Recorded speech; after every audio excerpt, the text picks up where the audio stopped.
Ayan, magandang araw, Bayang Pilipinas. Ayan, so wala na kaming pasok, 24, 25, so 26 na yung balik ng mga empleyado. At may mga magki-claim nga na bibigyan natin ng mga pamasko. So kasama kasi itong home care products sa ipamimigay natin. Kaya ako na lang din yung naglagay dito sa ah, basket o yung lagayan niya. So ayan, wala naman din akong ginagawa. Ako na lang yung naglagay. Medyo masikip nga talaga area, mahirap umapak kasi pouch yan at saka ayan na medyo napuno kasi nila kaya mahirap umapak. Ayun guys, so ang bottom line nitong ginawa kong video, kahit wala tayong empleyado, kung may mga maliit na bagay na kaya naman nating gawin pag wala sila, kailangan nating gawin. Dahil hindi natin pwedeng iasa lahat sa kanila.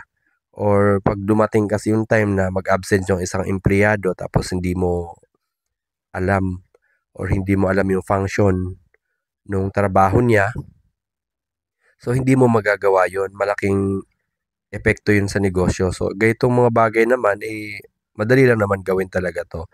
Ang aral lang dito, sa lahat naman, sa lahat ng, sa sistema kasi natin, iba-iba ang trabaho ng bawat tao, iba-iba ang designation ng mga empleyado eh.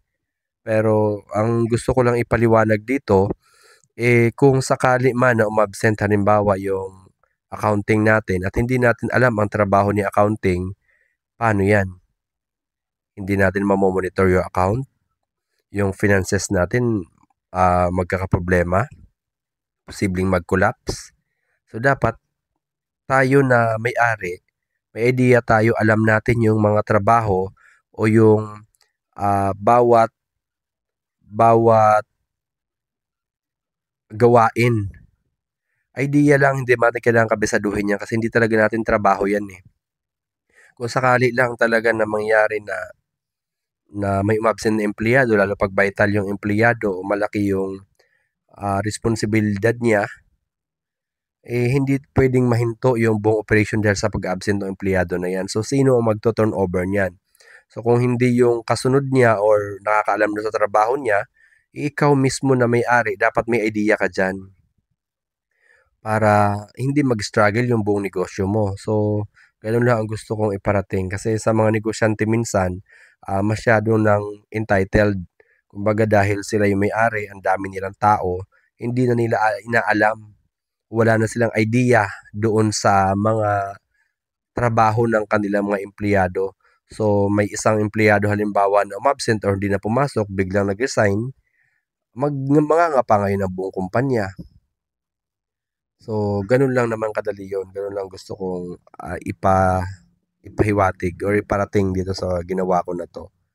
So, actually, day off naman or talagang bakasyon naman talaga ngayon ng mga empleyado namin. So, ginawa ko lang talaga to dahil sayang naman kasi kung sakali na may mga dumating kasing mag-claim at walang naka-prepared na ganyan, matataranta pa kami.